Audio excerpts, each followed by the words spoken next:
folks, I'm Ashraf Ingora. I'm a language and soft skill trainer, life business and parenting coach.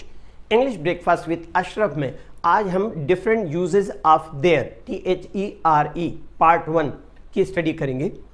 there का प्रयोग उस अवस्था में करते हैं जब हम किसी चीज़ के बारे में पहली बार बात कर रहे हों कि वह चीज़ विद्यमान है, अस्तित्व में है या कोई चीज़ है। जैसे एग्जाम्पल से समझिए, there is a new cafe in MG road. MG road पे नया कैफे है, आपके पास आपके सामने स्क्रीन में दिखाई दे रहा है। Similarly there seemed to be no doubt about it, इसके बारे में कोई शक नहीं हुआ। और देखें आगे, suddenly there was a loud bang, अचानक एक जोरदार धमाका हुआ। Next, I don't want there to be any misunderstanding, मैं नहीं चाहता कि कोई गलतफहमी हो। आपके सामने ऑलरेडी सेंटेंसेस हैं। आगे देखिएगा, there comes a point where you give up, ऐसे क्षण आते हैं जब आप हार मान लेते हैं। I reached there late, there was a lot of traffic, मैं वहां देर से पहुंचा, बहुत ज्यादा यातायात था। Yes I know I went there yesterday, it's very good, हाँ मैं जानता हूं, मैं कल वहां गया था, वो यह बहुत अच्छा है। Next, things are much more expensive now, there has been a big rise in the cost of living, अब चीज़ें बहुत महंगी हो गई हैं, जीने का खर्च बहुत बढ़ गया है। आगे देखें, कंपेयर करके देयर और इट का कंपैरेटिव स्टडी करेंगे। देखिएगा, I don't like this town, there is no place to enjoy, it's a boring place, मैं इस शहर को पसंद नहीं करता, मनोरंजन की कोई भी जगह नहीं है, या बहुत उबाऊ जगह है, या यह उबाऊ जगह है, इस तरह से कह सकते हैं। आगे इसके यूजेस देखें, there cart to at in that place, मतलब उस जगह उस स्थान पर भी होता है। एग्जाम्पल से देखिएगा, when we arrived at the party there were already a lot of people there, इसका मतलब एट द पार्टी, जब हम पार्टी में पहुंचे वहां पहले से ही बहुत से लोग थे। देखिए इसके यूजेस को इस तरह से समझें, there will be, there must be, there used to be आदि का भी इस्तेमाल किस तरह किया जा सकता है, ये एग्जाम्पल से आपको समझ में आएगा। Will there be many people at the party, क्या पार्टी में बहुत से लोग होंगे, जैसे एग्जाम्पल आपके सामने सेंटेंस में दिया हुआ है।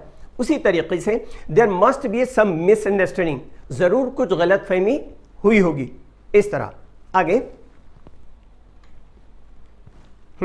ई में देखिएगा, there must have been, there should have been आदि का भी इस्तेमाल हो सकता है, ये सेंटेंस से आपको समझ में आएगा। There was a light on, there must have been somebody at home, light चालू थी, घर में कोई जरूर होगा, इस तरह से।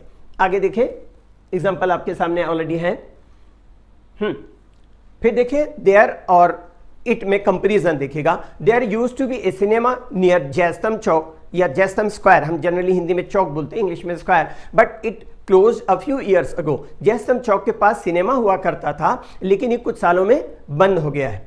उसी तरीके से the building is now supermarket, it used to be a school, यह इमारत सुपर मार्केट है, यह स्कूल हुआ करती थी। देखिए कुछ एक कैसे यूजेस हैं, देयर का मैंने दो पार्ट में बनाया है इसको। पार्ट 1 अभी आप देख रहे हैं वीडियो, उसके बाद पार्ट 2 दूसरा वीडियो आएगा। पार्ट मतलब या तो उसको एक साथ अगर हम करें तो बहुत लेंथी हो जाता है, इसलिए उसको दो पार्ट में अलग अलग बनाया जा रहा है। तो पहले आप इस पार्ट को देखें और समझें। देयर के बहुत ज़्यादा यूजेस हैं, अलग अलग कॉन्टेक्स्ट पे बहुत सारे कंस्ट्रक्शंस बनते हैं, इसको समझें।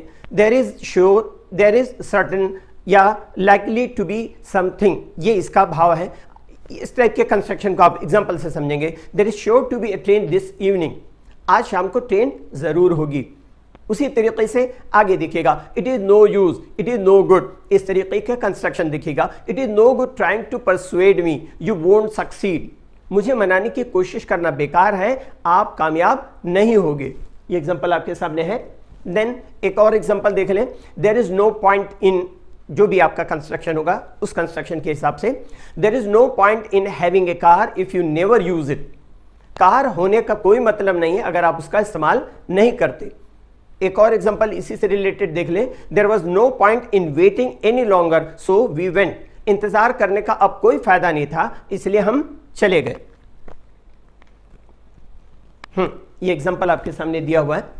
आगे देखेंगे, इट्स नॉट वर्थ, ये ऐसे कंस्ट्रक्शंस आते हैं। देखिएगा एग्जांपल से ज्यादा क्लियर होगी बात।